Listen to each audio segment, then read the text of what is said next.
There's something they haven't told you, something that doesn't appear in the Vatican bulletins or in official communiques or even in the Sunday sermons, something that, for decades, has remained hidden, sealed in the deepest archives of the heart of Rome. 3 messages, 3 warnings, 3 calls from the Virgin Mary that, according to various testimonies and leaked documents, were never revealed to the public. And not because they were irrelevant, nor because their authenticity was doubted, but because they were too uncomfortable, too prophetic, too real. What could the Mother of Christ say that would shake the pillars of ecclesiastical power? In this video, we're not here to attack the faith, quite the contrary. We're here to rescue its essence, to uncover what some tried to hide for the good of the faithful. We're here to tell you what the Vatican didn't want you to know, because these 3 messages weren't meant to be archived, but to prepare you, to warn you, to awaken you. And we warn you right now, once you hear these revelations, you'll never see the world the same again, because there are words that burn, that challenge, that shake. It all started with a simple yet explosive question. Why does the Vatican keep some messages from the Virgin Mary secret? To understand the weight of that question, we have to go back in time, to 1917, to a small town in Portugal called Fatima.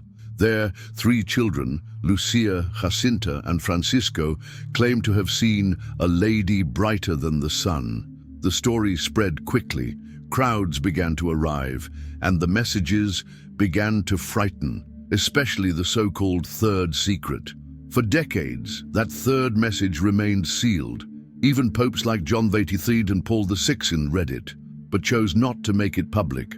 According to some testimonies, one of them said, "This cannot be revealed. Not now. Not to the people." Can you imagine what a heavenly message could contain that, even coming from the Mother of Christ, was considered too strong to be heard? But Fatima was only the beginning, because it wasn't the only apparition. In Spain, in Garabandal, in Bosnia, in Medjugorje, in Latin America, in little-known places but deeply marked by the supernatural. In each apparition, the Virgin brought words, and sometimes warnings, some filled with hope, others with judgment. And here's the most disturbing part. There are patterns, there are coincidences, there are missing fragments, lost letters, recordings never released, witnesses silenced, statements altered before being released to the public. All of this points to a reality that many prefer to ignore. Not everything the Virgin has said has reached our ears. But why? One possible answer, the most diplomatic, is that the Church, by remaining silent, seeks to protect the faithful from fear or scandal. Its intention is not to hide the truth, but to measure it out, revealing it when the time is right. But there is also another hypothesis, more uncomfortable, more disturbing, one that many theologians, researchers, and even priests have begun to propose. There's an internal struggle, a battle between light and darkness within the Vatican's own walls, and if that were true, then hiding the Virgin's messages wouldn't be an act of prudence, but a form of control, of manipulation, of diverting us from an urgent call. Because if the Virgin Mary said things that could shake the world, don't we all have the right to know? This video isn't meant to convince you of anything. We don't intend to replace your faith or dictate what you believe. But we do want to show you what has been said, what was recorded, what some have heard in the depths of prayer. And then you decide. Over the next few minutes, you'll listen to 3 hidden messages that, according to multiple sources and documents, were either withdrawn or never published by the Vatican. You'll learn the context, witnesses, threats, and consequences of each of them. And you'll understand why, although these messages were delivered decades ago, they sound more relevant today than ever. So stay with us. Because what comes next could change the way you view the spiritual world and your place in this story that is just beginning. To what extent can an institution decide what people should or shouldn't know? What criteria does it use to classify a divine revelation as suitable or too dangerous? When it comes to the Vatican and the messages of the Virgin Mary, these questions aren't mere speculation. They are open wounds in the hearts of millions of faithful. After the shock of the Fatima messages, it became clear that not all the words received from heaven would be revealed immediately or at all. The most famous example was the so-called Third Secret, which remained sealed for more than 40 years, locked in a silver box within the Vatican's secret archives. Only the popes could read it, and even then, several chose not to share it with the world. But why? Some say the content was too catastrophic, that it could generate panic, confusion, even rebellion among believers. Others claim that what the Virgin revealed directly clashed with powerful figures within the Church itself, that it signaled a future apostasy, a betrayal from the highest level. And then a deep and painful spiritual dilemma arises. Who has the authority to decide whether a message from the Mother of God can be censored?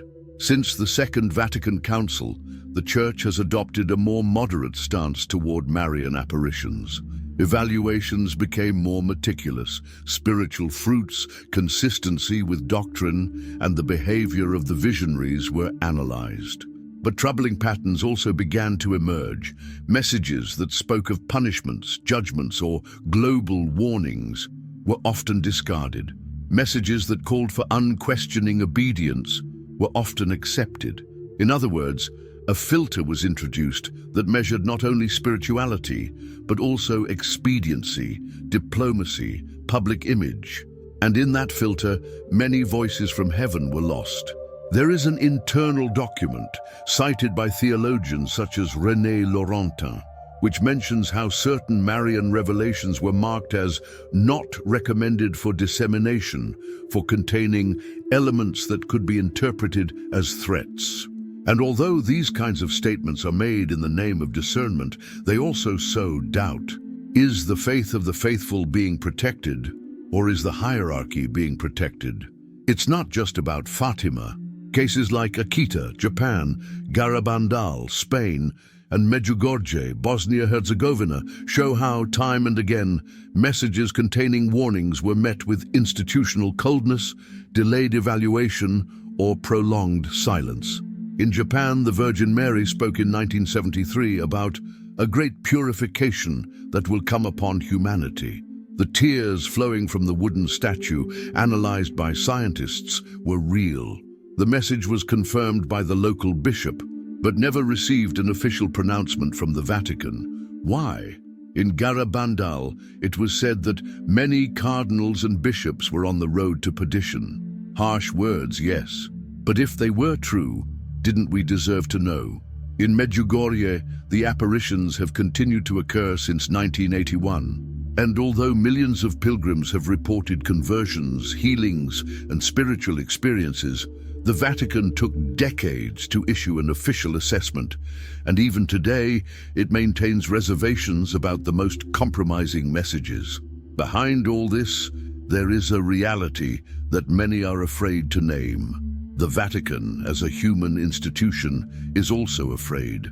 Fear of chaos, fear of losing control, fear that the truth will be too explosive.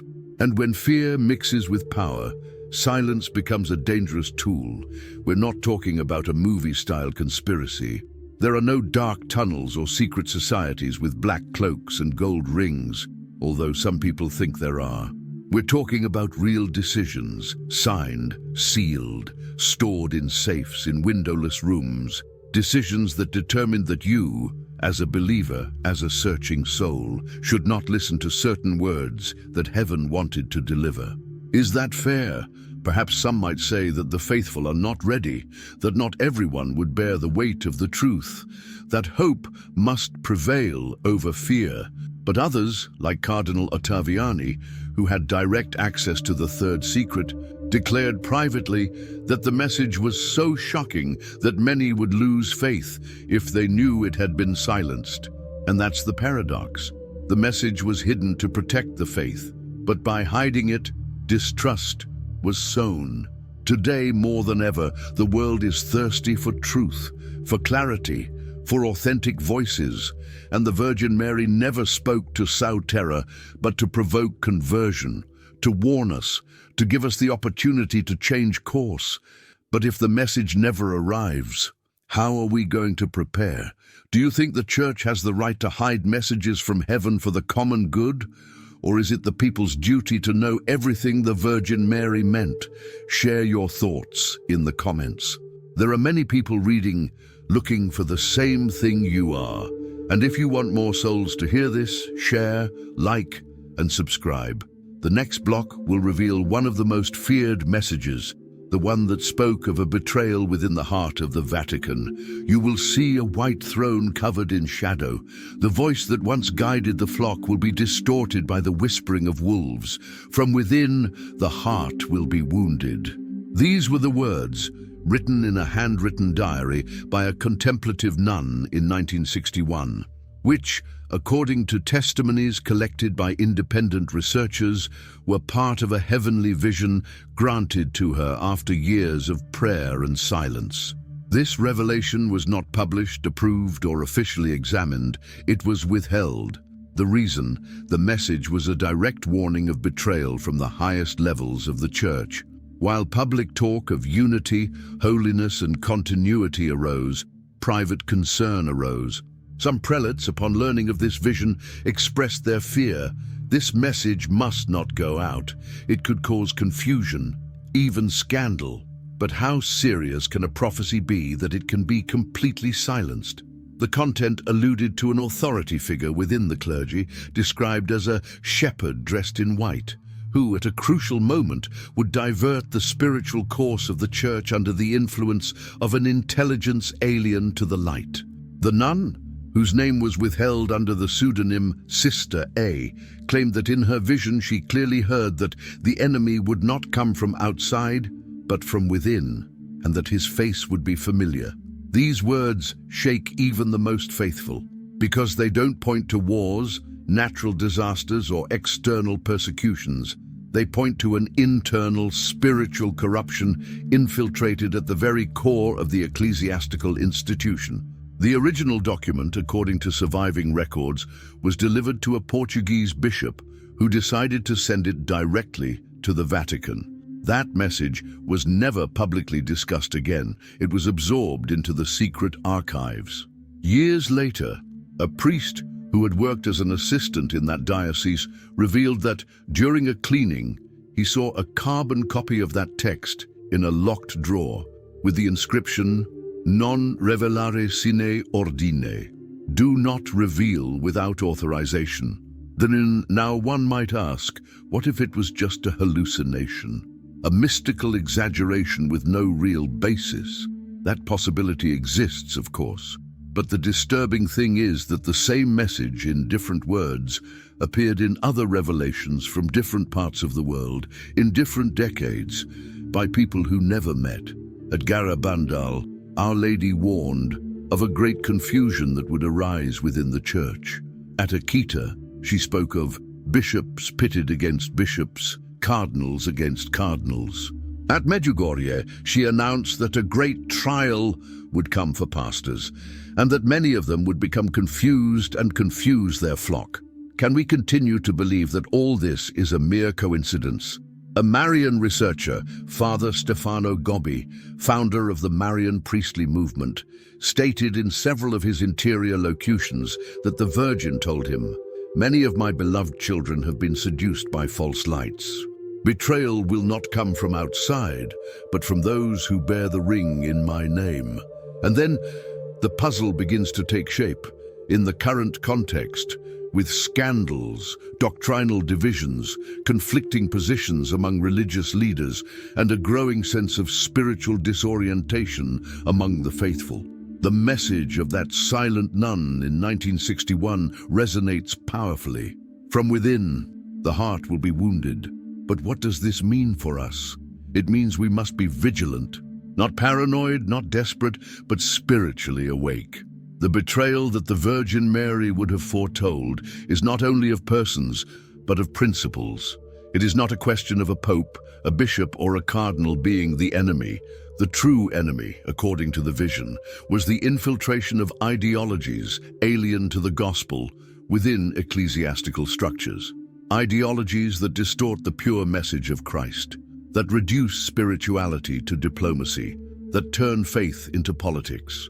And the Virgin, as a good mother, did not come to accuse us, but to warn us, because, as he said in one of the alleged revelations, the smoke has entered the sanctuary, the incense no longer rises pure. These words, though poetic, are clear. The sacred has been contaminated, not by atheists nor by external enemies, but by those who, from within, forgot whom they served. And now, it's your turn to decide. Are you going to ignore these warnings, as so many have done for decades? Or will you open your eyes and begin to seek the truth with discernment, prayer, and fidelity to the original gospel? Faith is not weakened by questioning. It is strengthened when, in the face of darkness, we choose to walk toward the light. Do you think the betrayal within the church has already occurred? Or is it yet to come? Is it possible that these warnings are still being hidden today? Comment below, share your opinion, and hear what other believers are thinking. Your participation keeps alive the spiritual conversation the world needs. Like, subscribe, because in the next post, we'll meet the psychic who was completely silenced after receiving a shocking message. Not all psychic stories end with recognition and veneration. Some end in silence, others in oblivion, and the most disturbing in forced isolation. This is the case of Sister Clara, name changed for her safety, a young, contemplative nun with no history of imbalance who in 1978 claimed to have received a shocking message from the Virgin Mary. A message that, according to her, shouldn't be interpreted, but simply heard, experienced, and shared. But that never happened, because what Sister Clara wrote was sealed, confiscated, and she disappeared from the spiritual map. It all began in a secluded convent in northern Italy. Sister Clara was known for her profound life of prayer, her sweet nature, and her absolute devotion to silence. She wasn't a woman who sought attention, or fame, or titles. What she shared, she did so with tears in her eyes, not with arrogance. One day, during Eucharistic adoration, she had an inner experience that left her trembling. She said she saw a luminous figure, dressed in white, holding a rosary, and with a look of profound sadness. In her own words, she heard the following: "Hide my voice, and you condemn the world. Fear not, daughter. Speak, even if they close your doors."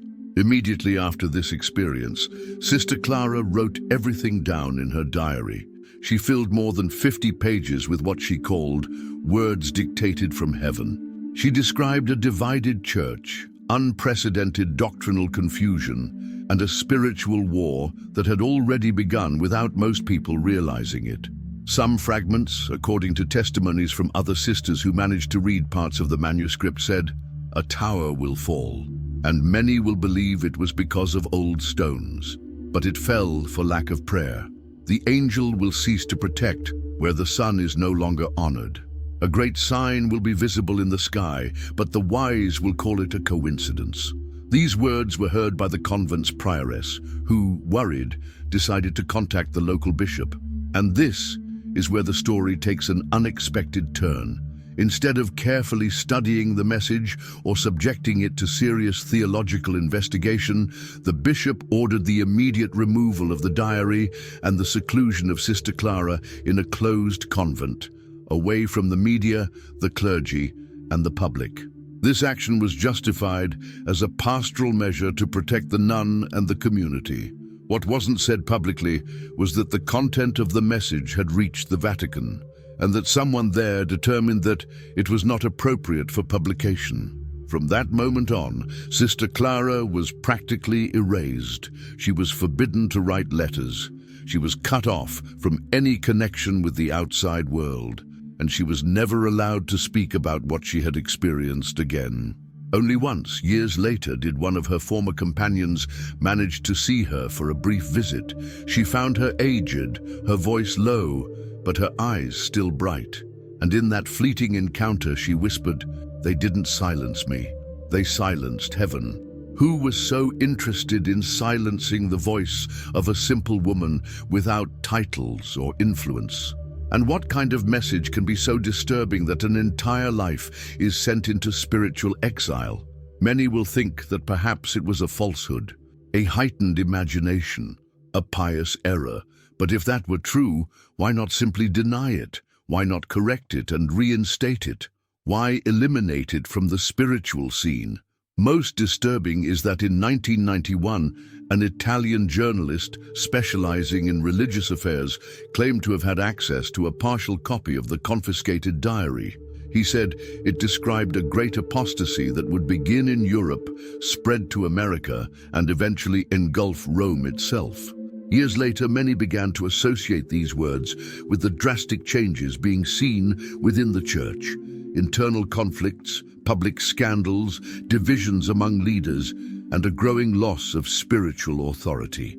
Was Sister Clara a visionary sent from heaven, or simply an uncomfortable voice for a structure that prefers stability over truth?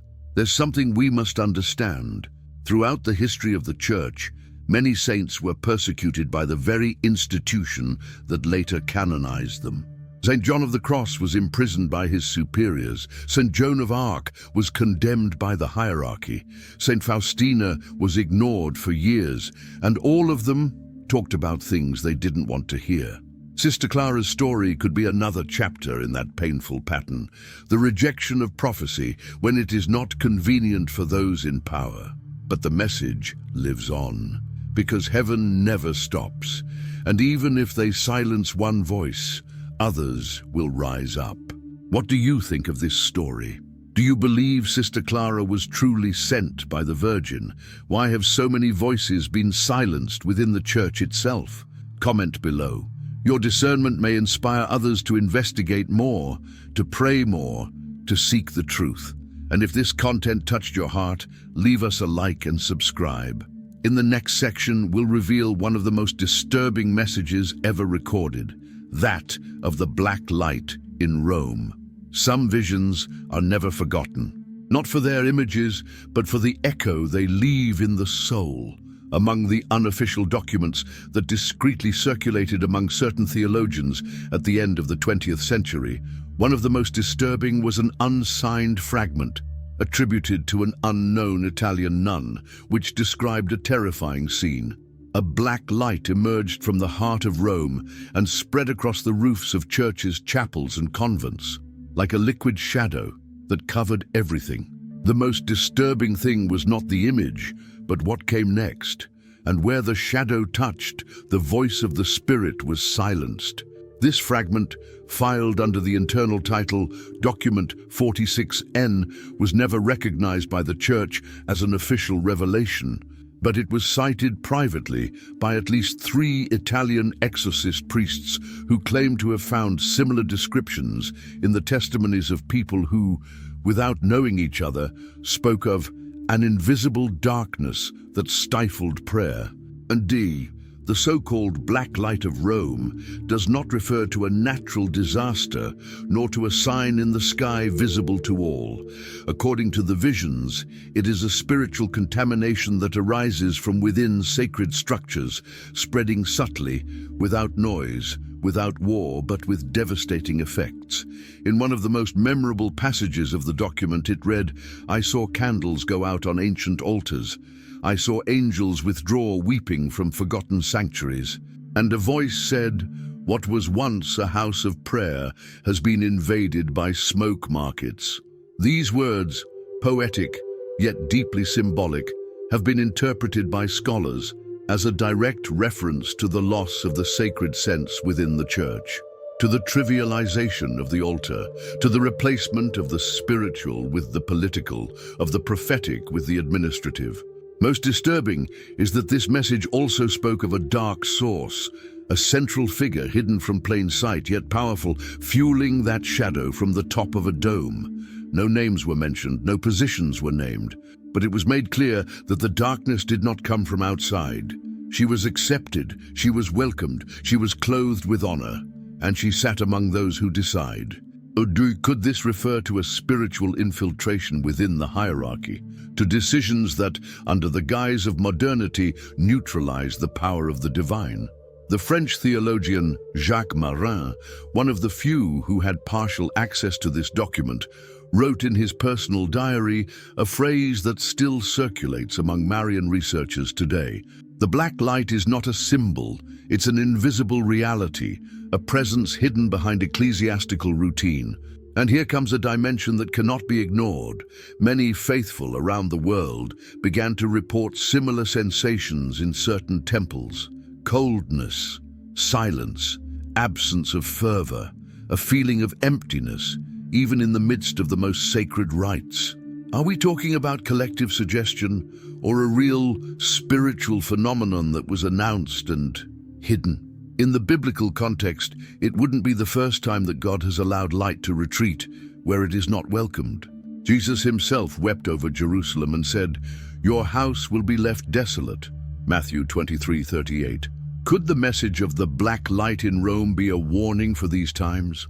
Some maintain that this prophecy was leaked by someone within the Vatican who could not remain silent. This vision is related to the rise of internal scandals, loss of vocations, doctrinal division, and a growing secularization of the liturgy. And the most serious thing, all this is not an accident, but a consequence of having rejected a call from heaven. Because according to the same document, the Virgin would have said, "I ask that they not exchange the altar for the table. I ask that they not exchange the incense for screens. I ask that they not silence the prophets, but my voice was declared inconvenient." And so the shadow grew, not with violence, not with blood, but with indifference. And today, thousands of faithful are looking for something they can't find. They seek warmth and find protocol. They look for fire and they find formulas. They seek God, and sometimes they only find empty structures. The black light is not a condemnation.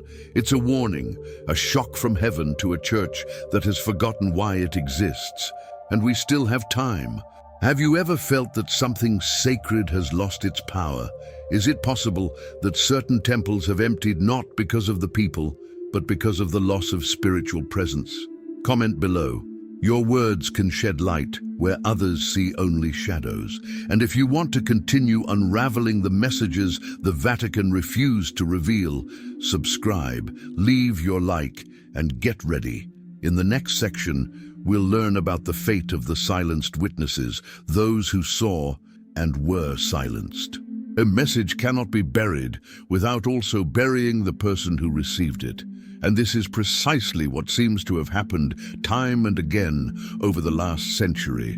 Visionaries, religious figures, lay people, and even children who claimed to have received messages from the Virgin Mary were subjected to pressure, discredited, transferred, or simply condemned to oblivion, not because of heresy, not because of scandal, but because what they said wasn't worth listening to. This blog isn't just a collection of names, it's a historical denunciation, because behind every undisclosed message, there's a face, a story, a heart burning to share something that perhaps could have changed the course of time. One of the best-known cases, but still fraught with mystery, is that of the Garabandal girls in Spain. Between 1961 and 1965, 4 girls claimed to have seen the Virgin Mary and received multiple messages.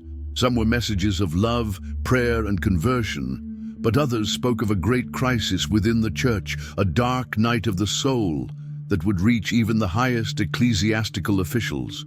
One of the girls, Conchita Gonzalez, even declared that a great tribulation would come and that many within the church would no longer believe.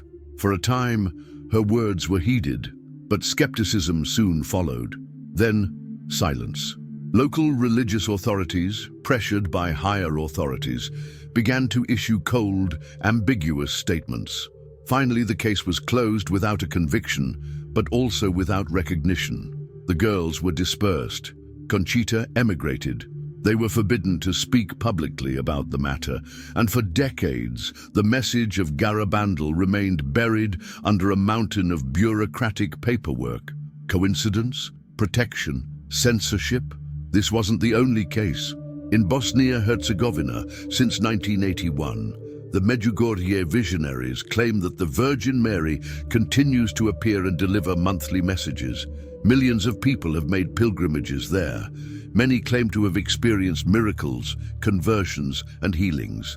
But the institutional response has been slow, heavy, full of caution. For years, the Vatican avoided taking a definitive position.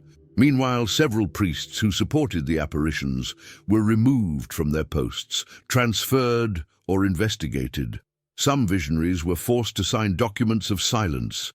And although there is a certain openness today, due to popular pressure and spiritual evidence, the strongest messages, those that warn of punishment, apostasy, and internal corruption, remain unofficially recognized.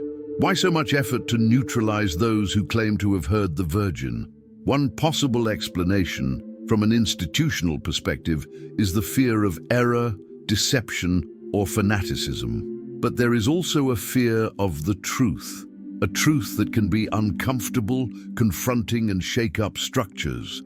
A truth that, as St. Augustine once said, needs no defense but demands space. And we cannot forget those anonymous witnesses, those who don't appear in books or documentaries, peasants, cloistered nuns, hidden monks, simple people who, in the intimacy of prayer, received a warning, a vision, a word, and when they tried to share it with their parish priest or local bishop, they were regarded with suspicion, labeled as dangerous mystics or confused souls. Some of them were referred to psychiatrists, others were confined in remote convents, still others were forced to recant under threat, and all this in the name of prudence. Is it wise to remain silent about what could awaken souls? Is it safe to ignore what could prevent tragedies? Or are we simply preferring superficial calm to authentic conversion? An Italian researcher who preferred to remain anonymous confessed in an unpublished interview that there is an internal policy of preventive neutralization. According to him, when a heavenly message appears to contain elements that are disturbing to the image of the Church, a protocol is activated that includes discredit the messenger, question his stability, his past, his intention, delaying official evaluation for years, even decades, avoid any public mention in official media, limiting the faithful's access to original content. And if this is true, how many messages are missing? How many warnings are still stored in locked drawers? One of the most recent cases was that of an African priest who, according to local sources, received direct visions from the Virgin Mary in 2015. The messages spoke of a schism that would split Peter's heart in two. The priest was removed from ministry shortly afterward. The Vatican never commented. But the faithful of his parish still remember his words, written on the wall of the temple before he left. Faith does not die of persecution, it dies of silence. And it is that silence that screams at this moment in history, because when witnesses remain silent, a part of heaven disappears. Do you know of any cases of people silenced for speaking about their spiritual experiences? Why do you think mystical testimonies are so feared? Comment below.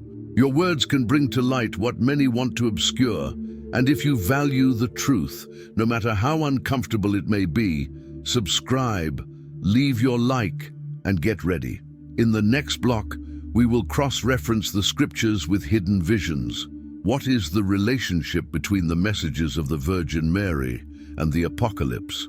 When we talk about prophecies, we inevitably turn to the Apocalypse, not as a synonym for blind destruction, but as a book filled with symbols, warnings, and promises.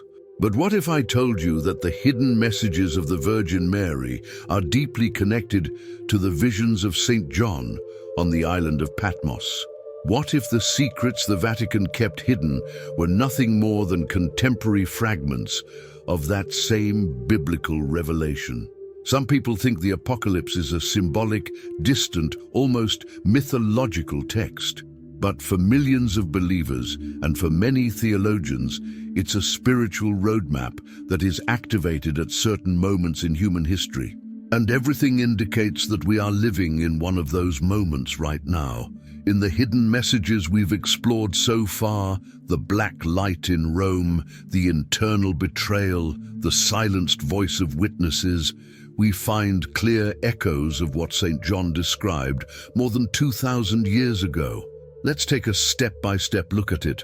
One of the earliest parallels appears in chapter 12 of Revelation, which describes the woman clothed with the sun, with the moon under her feet, and a crown of 12 stars. This image has been interpreted for centuries as a figure of the Virgin Mary, a symbol of the faithful church, and also of redeemed humanity. In that vision, the woman is about to give birth and is pursued by a great red dragon. What do the messages of Our Lady in Fatima, Akita, and other unrecognized apparitions tell us? That a great spiritual battle is underway, and that there is a hidden enemy seeking to devour faith from its very birth. This enemy doesn't always act from outside, as we saw in the previous sections. In the Apocalypse, the dragon seeks to attack from heaven and earth. In the hidden messages, there is talk of spiritual infiltration within the church. Coincidence? Or repeated warning? Another key fragment of the Apocalypse is that of the 4 horsemen. The first carries a bow, the second a sword, the third a scale, and the fourth brings death. These horsemen symbolize spiritual deception, war, economic injustice, and mass death. Now compare it to the messages that have been hidden. There is talk of doctrinal confusion, faithful who no longer know what to believe, divided pastors. Isn't this an echo of the horsemen of deception? There is mention of internal wars, divisions, power struggles. Doesn't that remind you of the sword rider? The messages warn of a humanity consumed by ambition, inequality, exploitation. Isn't that an unfair balance? And finally, warnings about natural disasters, pandemics, celestial signs. Aren't these a modern manifestation of the 4th horseman? Everything seems to indicate that the Apocalypse is not a linear account of the end of the world, but rather a map of humanity's darkest spiritual cycles.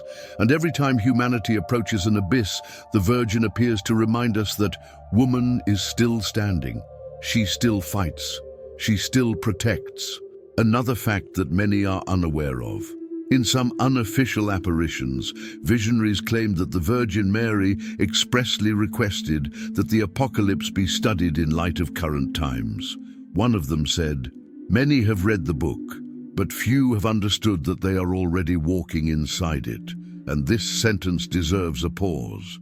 Because if we are living through chapters of the Apocalypse, even if only symbolically, then the Virgin's hidden messages are not mere warnings.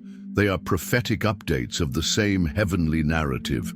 And what role does the Vatican play in all this? In the book of Revelation, a mysterious figure appears, the great city sitting on 7 hills.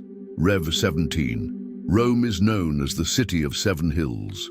And without entering into dogmatic judgments or unfounded accusations, many believe there is a veiled allusion to an institution that, in its sacred origins, was contaminated by power. In the unrevealed messages of the Virgin, there are fragments that speak of a darkening dome, of consecrated stones that grow cold, and of men who clothe the sacred but forget the Holy One. Phrases that, if we read them in parallel with the Apocalypse, become warning lights. And let's not forget another key element, the broken seal. At Fatima, there was talk of the 3rd secret.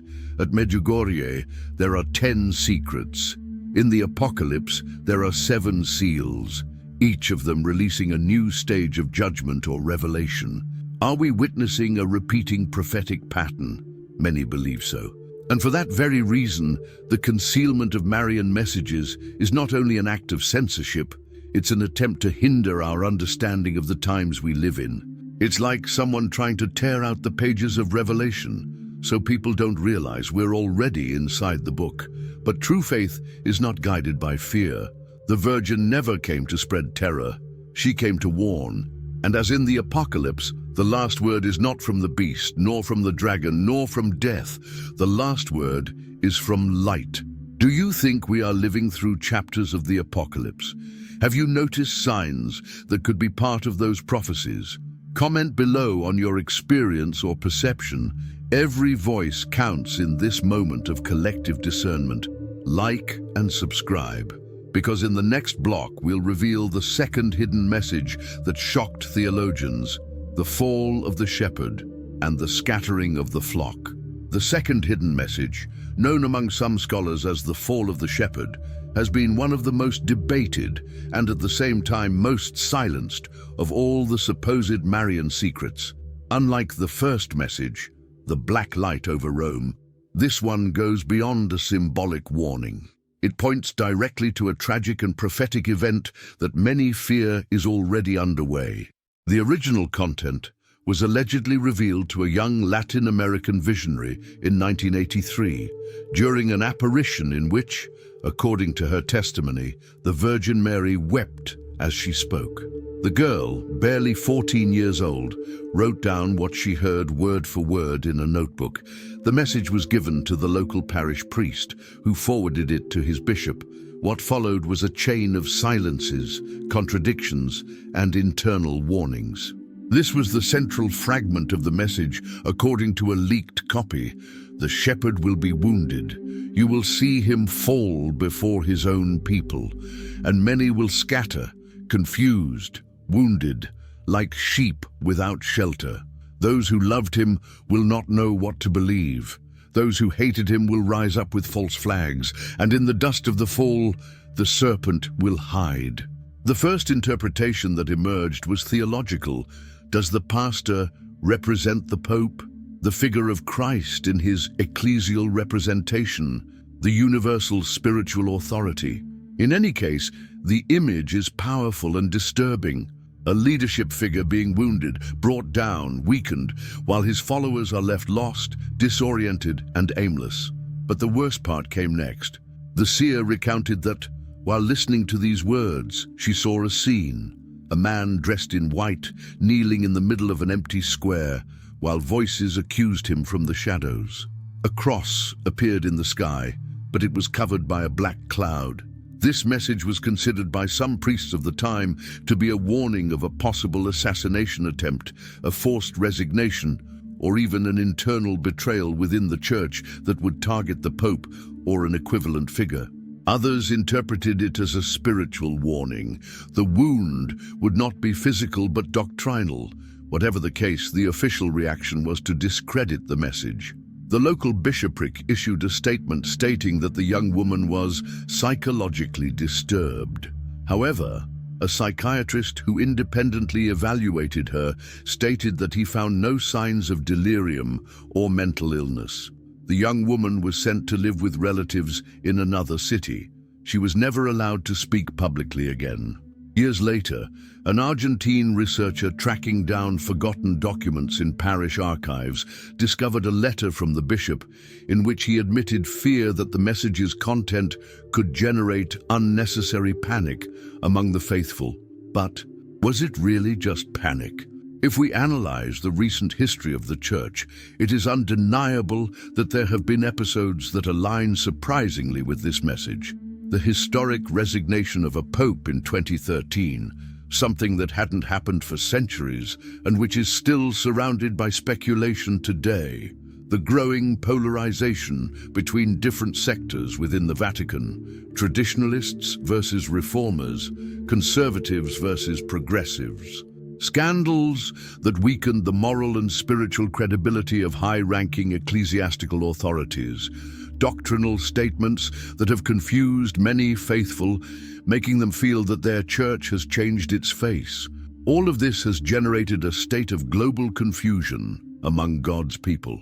Many faithful, seeing these divisions and failures, have abandoned the faith. Others have sought answers in dubious doctrines, conspiracy theories, or fringe groups. And if that's not a scattering of the flock, what is? Let us remember that in the gospel, Jesus had already said, "They will strike the shepherd, and the sheep of the flock will be scattered." Matthew 26:31. Is that scene repeating itself today on a spiritual and prophetic level? In this second message, the Virgin Mary doesn't condemn the shepherd. She doesn't accuse him. She weeps for him, and that's what's most striking, because her sadness isn't for the scandal. It's for the pain that will come later, for the souls who will be lost in the confusion. There is also an implicit call: don't follow the noise. Don't listen to those who shout from the shadows. Return to the heart. There, I still speak. It is a call to silent prayer, to personal discernment, to fidelity that does not depend on human structures, but on the Spirit. Because in the midst of the fall of the shepherd, in the midst of confusion, true faith does not die. It is purified. The church may falter, men may fail, but heaven's message remains firm. Do not be afraid. Even though everything seems to have fallen, I remain standing. This message, hidden for decades, could have prepared millions of faithful for times like the present, but it was buried, silenced, denied. How many souls were lost in that dispersion because they didn't listen in time? We still have time. Do you think this message has already been fulfilled, or are we yet to see the fall of the shepherd of which the Virgin spoke? Comment below with respect and wisdom. Your perspective may help others understand this confusing time. And if you want more people to know this silenced truth, leave your like, subscribe, and stay with us. In the next section, we will reveal a document manipulated by the Vatican itself, and what was hidden within it could change everything. In the history of Marian revelations, there are documents that were not only kept secret, but were also altered to change their meaning or to hide essential parts. This is the case of what has become known in specialized circles as the modified document, a letter attributed to Sister Lucia, the visionary of Fatima, which in its original version contained details and warnings much more compelling than the official versions. To understand the magnitude of this manipulation, we must go back to the late 1950s, when Sister Lucia began privately sharing her memoirs and messages that had not been revealed to the public. A group of clerics and theologians gained access to her notes and letters, and it was then that tensions began. Some wanted the full truth to come to light. Others, with influence within the Vatican, pushed for certain sections to be censored or modified. According to the testimony of researchers and historians of church documents, the original version of this letter included specific warnings about a profound spiritual crisis that would affect even the pastors closest to the Pope. A massive apostasy preceded by the loss of authentic faith and the infiltration of ideologies contrary to the gospel. An urgent call to prayer, fasting, and penance as the only way to avoid greater divine punishment. However, in the official version published decades later, these fragments were softened or eliminated, presenting a more hopeful and less alarming picture. One of the most controversial fragments of the original text stated, "When blindness reaches the heart of Rome, the house that was once a sanctuary will become a palace of shadows. The flock will be scattered, and many shepherds will sell the truth for power and riches." The importance of this passage lies in the fact that it describes with chilling clarity situations we have seen in recent history: financial scandals, internal divisions, loss of trust, and the secularization of the institution. Researchers who have studied the discrepancy between the original and official versions have found evidence that the letter was edited at several key points, not only to soften the content, but also to shift its focus from a prophetic warning to a purely anecdotal text.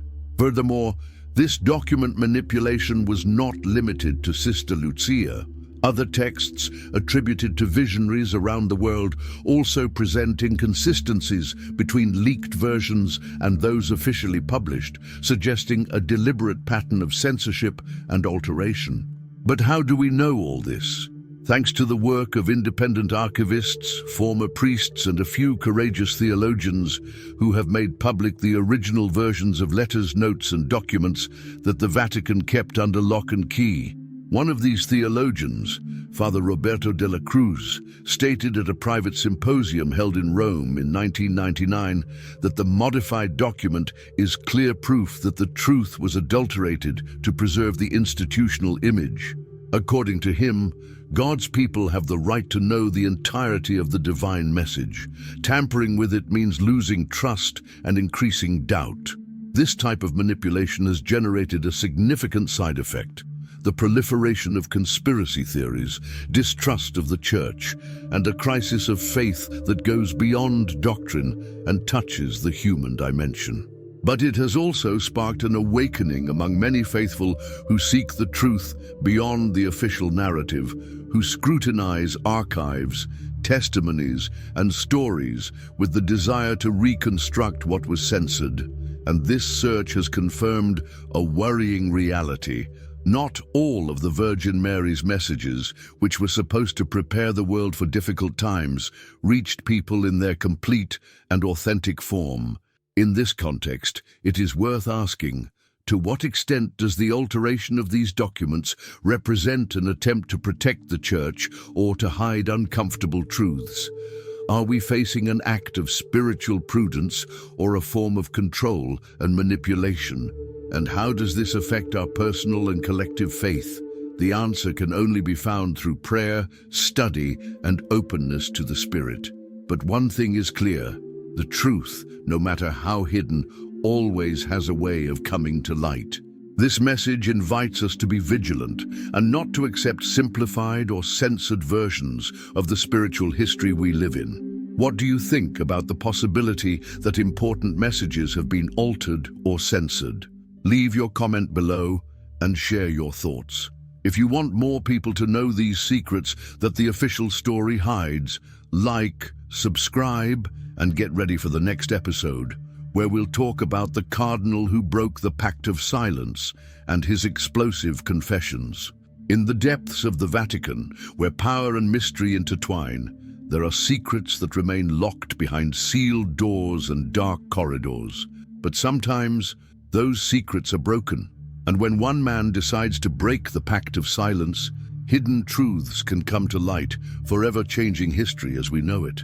This section is dedicated to one of the most shocking and little-known episodes, the confession of a high-ranking cardinal who, in his final days, decided to speak without fear, without filters, revealing the existence of hidden Marian messages and painful truths that the Church had preferred to keep quiet. His real name remains anonymous for protection, but in inner circles, he was known as Cardinal X. For decades, this man was a key figure in the Roman Curia, with access to confidential documents, private meetings, and decisions that shaped the fate of millions. What few know is that behind his institutional appearance, Cardinal X harbored a profound spiritual burden. He witnessed how important messages from the Virgin Mary were censored or minimized, and how the hierarchy chose to protect the stability of the Church at the cost of concealing divine warnings. In a confidential interview that came to light after his death in 2012, the Cardinal confessed, "I read documents that made me tremble, messages that spoke not only of punishments but of a necessary purification, which most were not prepared to accept. I saw how those words were erased from official records, silenced out of fear and politics." Cardinal X also spoke about the existence of an unwritten pact between certain sectors within the Vatican to keep secret information that could cause panic or divide the faithful. He called this agreement the Pact of Silence, but he decided to break it. In his final weeks, he handed over a series of documents and testimonies to a small group of collaborators, hoping that the truth would not die with him.